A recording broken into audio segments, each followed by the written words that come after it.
absolutely believe that the public health advice to stay at home is essential. But what that public health advice has to be coupled with is an understanding of the reality that people are faced with. My fellow Canadians, how are you? It's been a while.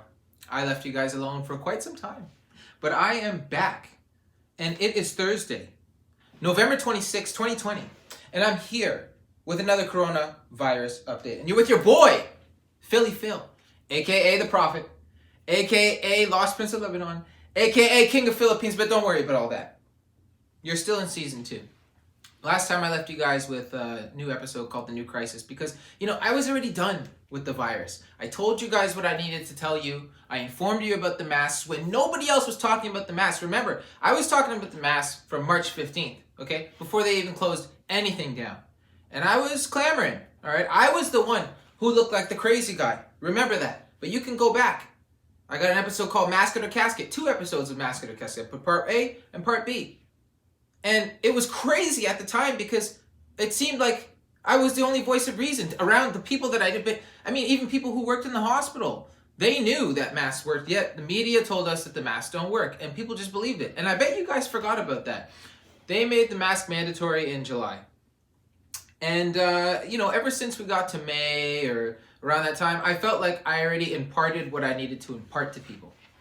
And that was that, there was no need to keep going and virus every day. So I left it alone. I said, boom. That's why the last episode I made was called A New Crisis, because I wanted to focus on the things that I saw coming and that I still do see coming. Okay? And that's the new crisis, which would be the food prices and ultimately a food shortage if we keep going the way that we are going. And I'm an optimist, but, I also have to be a realist. And we've just been managed terribly. Listen, I don't want to hear anything, okay? I don't want to hear it. When you got Taiwan, okay, and several other countries who never closed down their economy once. They never closed it down. They kept it open the whole time. Taiwan has 7 deaths. 7 deaths total. They have 600 and some odd cases. Total coronavirus cases. And they're right beside China. Why? Because they did what they had to do. But you turn on your TV now. As a matter of fact, you walk all around and what do you see? We're to blame. We're to blame for the virus spread now. You turn on the TV, it's you. You better stay home. You better stay away from your friends and family. You better not go to work. You better close down your business.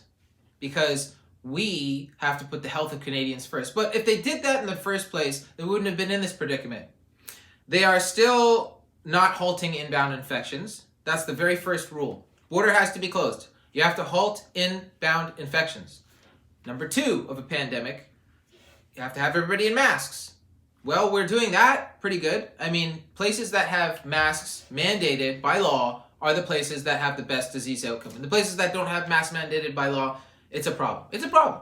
And I'm not here to deny the numbers. I'm not here to tell you guys that, the numbers aren't really real, the virus isn't real. You know where I stand.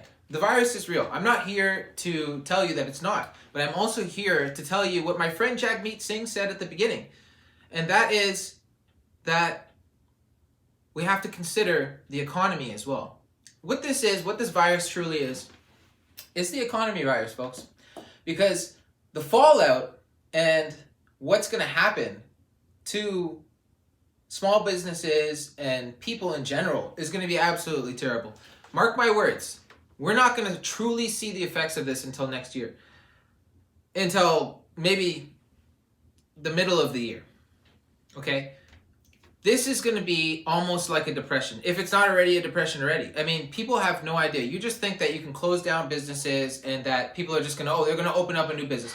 Once you close down a business, something that you worked your whole life for, your whole life, okay, you invested everything into this. Once that closes down, you don't just go open up a new business. No. If people ever want to go through that whole thing ever again, and they have a heart to, I don't know. But what they do is they have to go and find a job, and they'll take anything that they can get. And their spirit's basically broken. And so we're in a situation now and in which we have to choose between keeping the economy going or overcrowding the hospitals, right? and keeping the virus under control. It goes back to the very first episode that I made, first or second episode, where I talked about the balancing act. It's a balancing act. You have to balance the economy with keeping the virus cases down and keeping your hospitals not overcrowded. That's the balancing act, the three, right? That you have to keep going between the three. And the governments that are doing that the best are the ones who are succeeding at this thing. And you know what? We're not doing well. We're not doing well at all. Okay. Now, I have a lot of solutions. Okay, I have very simple solutions, and maybe I'll give you one of them by the end of the episode. But I gotta spread these out. I have to make them last. All you're seeing is COVID-19 cases are on the rise. Okay. Originally, when I started research for this new episode, what I set out to prove was that cases may be rising, but hospitalizations and deaths are down. Much to my surprise, because I'll be honest with you, I started getting into the research, and I did research, and I saw the numbers are there. The hospital cases are increasing. The deaths seem to be increasing. It's not as bad as what it was in the beginning, but it is going up there, and we don't want to take a chance where it could be even worse than before. So I completely sympathize with what some of the leaders are going through and the decisions that they have to make. But let me just shed some light on a few things for you. Okay. First of all, we have to understand the difference between an infection and a case. Okay. A case is an infection that requires medical intervention. Okay. That's a COVID-19 case. Infections are completely different. An infection could be somebody who is asymptomatic or is symptomatic, but it doesn't require hospital supervision. They never go to the hospital. That doesn't count as a case. So that's something that people have to understand. There's a big difference there. Because most of these things are coming, there's nothing talking about infections. It's all just cases. That's the first thing I want to point out. Second thing I want to point out is this, is that when you're seeing them talk about hospitalizations are going up, it's absolutely true, they are. But not with COVID, okay? Not with COVID. They're not telling you that a lot of those cases are for other things. Now, the reason why there's an increase in hospitalizations, the way I'm seeing it based off of the research that I'm doing, is because many people this entire year have been putting off going to the hospital. They have been afraid that they would catch the disease going to the hospital. So many people, for something that may have started out, let's say in February, you had a heart problem, but you were or February, March, and you were too scared to go to the hospital. You let that baby wait until November and boom, now you're in the hospital because it built up over time. Not only that, but a lot of doctors and visitations are happening by telephone consult or by virtual consult. Now, let me tell you something. If doctors were missing things before in person, if you're missing things before in person, which does happen, doctors miss things. Nobody's perfect. How much more are you going to miss over a telephone consult? If the telephone consult even happens at all. Sometimes they don't happen. Sometimes doctors are busy, they don't call, and the patients don't get it. And those things keep on getting put off. So the reason why there's such a big increase in hospitalizations, I believe, is because of people have been avoiding going to the hospital, and elective surgeries have been put off, and people are in bad shape generally. And that's what's going on. We can't look at this thing with one view. We can't be like this. We have to let go of our political stripes. We have to stop thinking like liberals or like conservatives. We have to start thinking apolitically when it comes to this virus. This is not about politics, okay? There are politicians who will try to use this to the advantage of their agenda.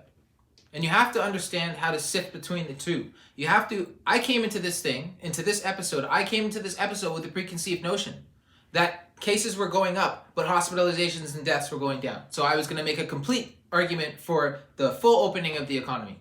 Yet when I started to dive into the numbers, honestly, I saw that hospitalizations are up. And just because people are there for other reasons, it's still, the fact remains, we could see a huge spike in COVID-19 cases in the hospitals. And if that happens, we'll be overcrowded. We'll be done. We'll be like Italy last year. Italy this year, or New York. Remember New York? Remember what happened to the hospitals? We don't want that here. So it's a balancing act. But what's happening to the economy, I have to tell you, it's almost irreparable damage. It's crazy. It's crazy. You have to understand if you take a walk down Toronto, okay? I'm in Midtown right now. Take a walk around. You go up, just up the street on Yonge. Most of the businesses are closed. So many are boarded up. They're not coming back, okay? And a lot of the government aid that was proposed earlier in the year, it didn't trickle its way down. It got to the big boys, not the small boys, not Main Street, as they call it. Okay, it got to Wall Street, not Main Street. So I'm here today to talk to my friends out there who think that the virus is made up and that, this isn't real. And I'm also here today to talk to my friends who are looking down on the people who want to keep the economy open.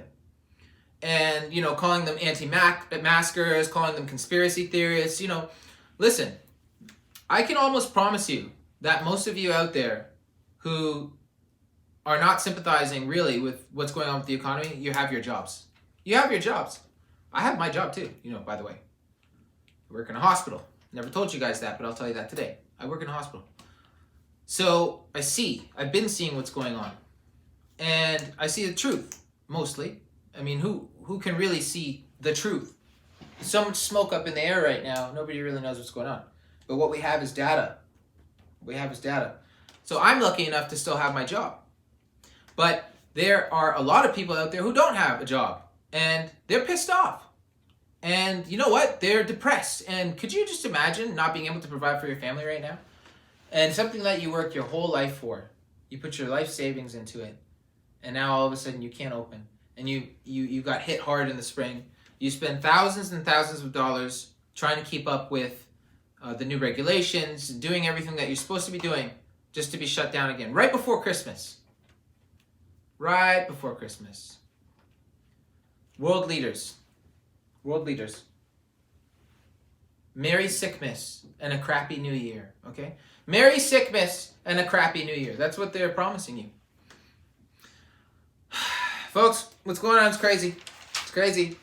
So, let's take a look at some of the clips from the last few days about what's going on around the country and the province in particular. And before we go to the videos, I got to show you guys the data. You know how I do. I always show you the graphs. All of these things that I post will be included in the comments below. You can check them out for yourself. So this is from the Ontario website. This is the first place I went to check if the numbers were indeed real. So I went straight to the source, checked out the graphs. We'll just go down here to the hospitalizations. And this is it right here. This is hospitalizations. Doesn't lie. It says it right there. And, it shows here that the hospitalizations are even bigger than the first wave. And, that's what I was first greeted with. But then as I dug deeper, I realized that these are just hospitalizations in general. That's what it appears to be. So that brought me over to the federal website to actually get the real COVID-19 data. So these are for cases. These are real. So the wave is even bigger this time. But now as we look to the hospitalizations, you can see the hospitalizations this time so far are lower, much opposite to the Ontario graph, because that was all hospitalizations. Remember, heart attacks, everything. So this is actually the real COVID-19 cases. You can see it is inching up, and it's a cause to worry, but it's not as big as before. I mean, it's a massive blow for business. I mean, they've already suffered so hard this year. 5 weeks ahead of Christmas, Melissa. And here's this now. I mean, it's only essential retail, as you point out, allowed to open. However, included in essential retail are your big box stores, your Walmarts, your Costco's, your Home Depot. And they're going to be selling products that smaller businesses will be prevented from selling because they're closed. The Canadian Federation of Independent Business not happy one bit with this. Take a look. Just an absolute punch to the gut for small businesses in Ontario. To go back to where we were in the spring, to see big box retailers have no limitations on what they can sell. So small businesses are going to have to watch their large competitors sell the same products that they are now barred from doing in store. What could result from this? Are we going to see mass bankruptcies in retail? Going to take a moment to plead with customers right now. It deeply, deeply matters this year that you shop local. And we've seen it in all the public opinion polls. We've seen it in any of the polling that we've done. We know people want to, but this year we have to back it up. Your local business needs you. I mean, it is a desperate plea because we are in that time of year where many retailers make money for the year or lose money. That's why they call it Black Friday next week. It's when many move into the black for the year. And if they're forced to close, this could literally sink a lot of businesses. It's tough. We're going to keep watching it and following it, Melissa. Toronto's The Granite Brewery was ready to make the best of it. Spent thousands on heaters for their big outdoor patio, and then the rug was pulled out. A lockdown till almost Christmas. Disappointed, to say the least. I don't say we're a scapegoat, but I think let's just say we're an easy target for people that are trying to appear like they're doing something. Restaurants aren't alone. Other small businesses, such as florists and clothing stores, feel they're being targeted unfairly, since big box stores are open and are selling more than just essential goods. To shut down small businesses that serve a handful of customers in an entire day, while allowing those same products to be sold at Costco and Walmart, makes no sense at all. Ontario's premier is not asking the big stores to cordon off non-essential goods. They can sell whatever they have. After speaking to some of the big box stores, it'd be a logistical nightmare. They have essential items spread out throughout their whole store, and I know this is not fair, and that's why we put an additional $300 million in to support small businesses. What is your recommendation? You know, the Ontario policies are absolutely crazy, and they are killing small independent retailers at their busiest season.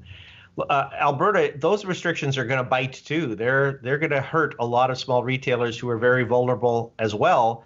But at least the Alberta government is doing it in a fair way, limiting all businesses, regardless of what they sell and regardless of their size, to 25% of their former capacity. In Ontario, they've created this incredibly unlevel playing field where it's essentially now illegal to sell a book in an independent bookstore with 5 customers, but completely fine to sell the bookstore with 100 other people breathing over your neck at the big table in Costco. The rules in Ontario make no sense, and they're going to kill thousands and thousands of businesses in this province, in Toronto and Peel, because they have no avenue to try to eke out a living over the coming months. Gosh, we've got to be able to find a pathway for small businesses to continue to survive, continue to serve customers at the busy holiday season. And, you know, we think in addition to these rules being deeply unfair, they don't make a lot of sense from a COVID health perspective either. What sense does it make to take customers out of small, little, half-empty stores and push them into big snaky lines at Walmart, Costco, and Home Depot? This is not the way to go. Take us through some of your data. What do the numbers reveal? Gosh, we're deeply worried by what we're seeing. CFIB is collecting data almost every week from small business owners, and the impact is massive. For many businesses, they haven't even gotten over wave 1 of COVID-19, let alone deal with the impact of wave 2. At this point, only about 70% of businesses across Canada are fully open. Only about 40% of them have got all their staff back. And most importantly, only 30% of small businesses in all sectors of the economy, all regions, are earning revenues close to their normal levels. 70% of businesses are underwater. When we look at what's happening as a result of the second wave, a further 50% of businesses have said their sales have declined again in recent weeks because consumers are staying home, whether they're allowed to shop or get out or not. And the one that worries me the most, 37% of businesses, nearly 40%, say that they are losing money every day they are open.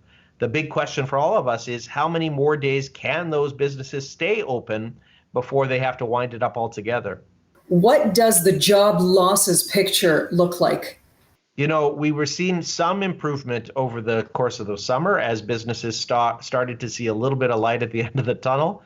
But that's all gone now. We're going back with the lockdowns, especially, to mass layoffs. If you've ramped up and hired a bunch of people to help you through Christmas and now your retail store is closed, what are you going to do with them? If your restaurant is now fully closed, even the patio is closed now, what are you going to do with your staff? So we're going to see huge layoffs once again in Canada as businesses really struggle. Who can shut down this establishment? And he really didn't have an answer for us, saying that it didn't appear that police could be there. Media outlet are you guys? Hey, we're City News. Would you like to talk with us? Off the property immediately. Like off the property. Sure. I'm giving you one warning. You're trespassing on private property. Please get off the property. Yeah, no problem. You've called us unbiased. You are trespassing on private property. You've called us. Please get off. Thank you very much. You've called us biased. Would you like to talk to us? We'd love to give you your opportunity. Immediately. This is now your second warning. You're trespassing. Please get off of the property. This is all off the record. Out. Thank you now. Hey guys. And that is the owner, Adam Scully, who for days now has refused to speak to the media. Well, certain members of the media. He's spoken with those who seem to sympathize with him, but refused to speak with us, calling us biased media. As you can imagine, we have asked multiple times if he would speak with us. As you can see, he has still declined to speak with us.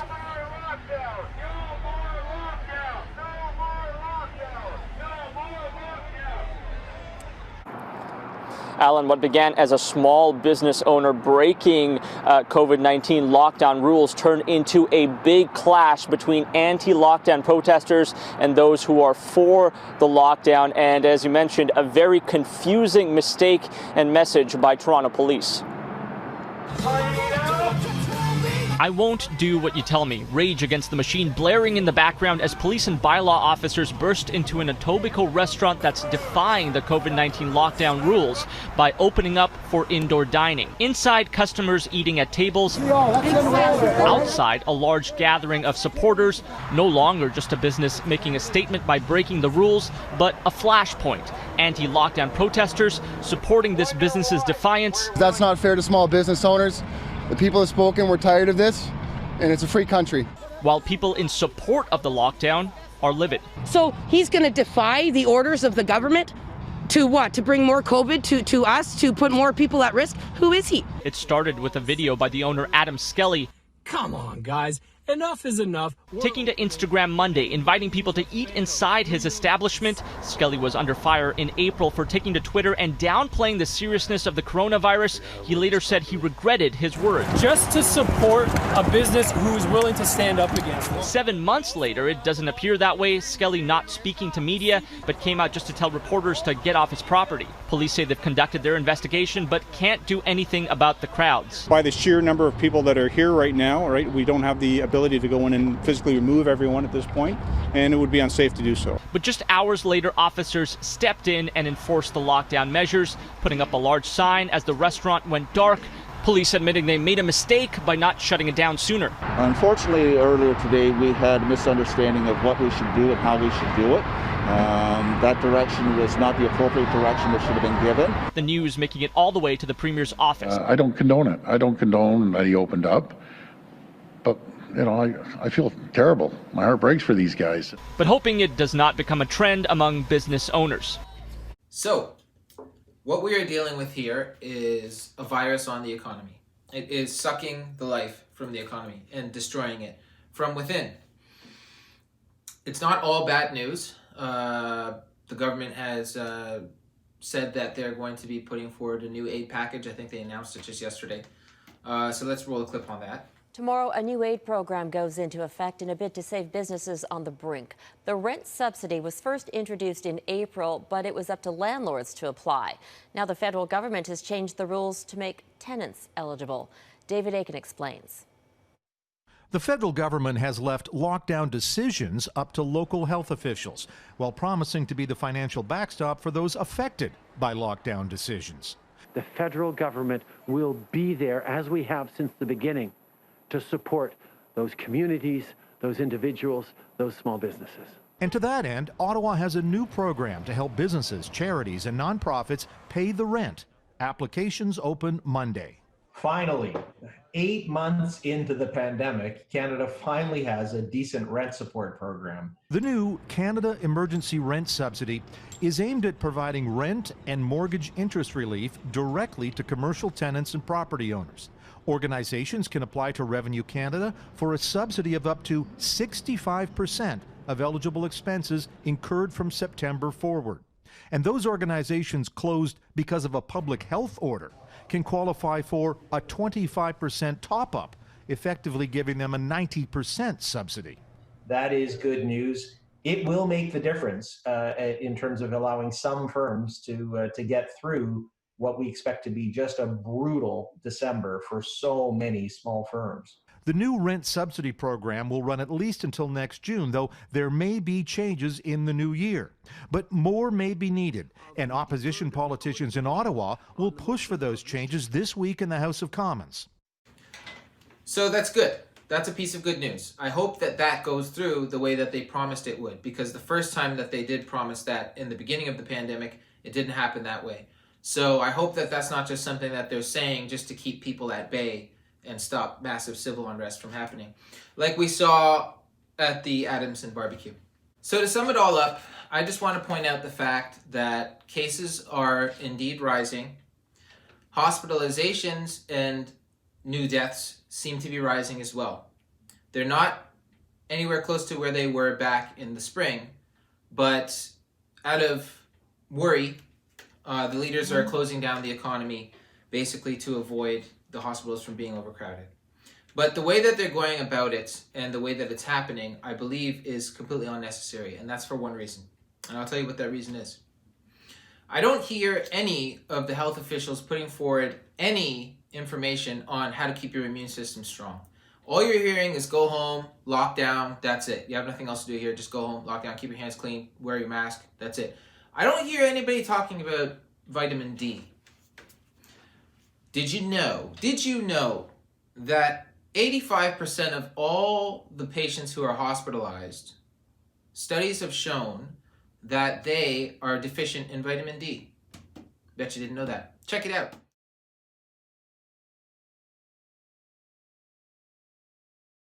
Vitamin D plays a critical role in keeping hospitalizations down. That's what I'm basically here today to tell you, is that we could keep the economy open if we wear our masks, if we halt inbound infections, and if we put forward the right health information. And one of those is vitamin D. And what I'm going to do in the next episode is I'm going to lay out for you all of the studies, the official studies, and governments that are actually already doing this, showing that something as simple as having high levels of vitamin D is enough to keep hospitalizations low. Isn't that something that we would want to explore?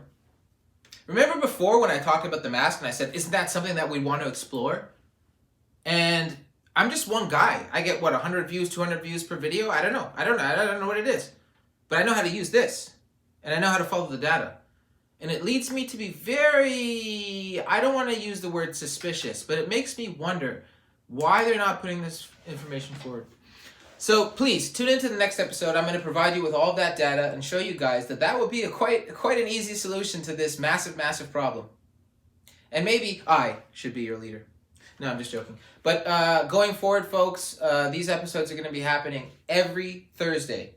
Without fail, every Thursday, 8 p.m. All right? I'll see you then. Oh, and to all of my American friends out there, and we love the States, we just want to wish you guys a happy Thanksgiving. God bless America. God bless Canada. North America for life! I think it's all ridiculous. We should never have been in lockdown. All the people who are vulnerable should have been helped and kept on safe. And all the rest of us, I'm 83. I don't give a sod. I look at it this way. I've not got all that many years left of me, and I'm not going to be fastened in a house when the government have got it all wrong. We need, how can we get the country on its feet, money-wise? Where's all the money? By the end of this year, there's going to be millions of people unemployed, and you know who's going to pay for it? All the young ones. Not me, because I'm going to be dead.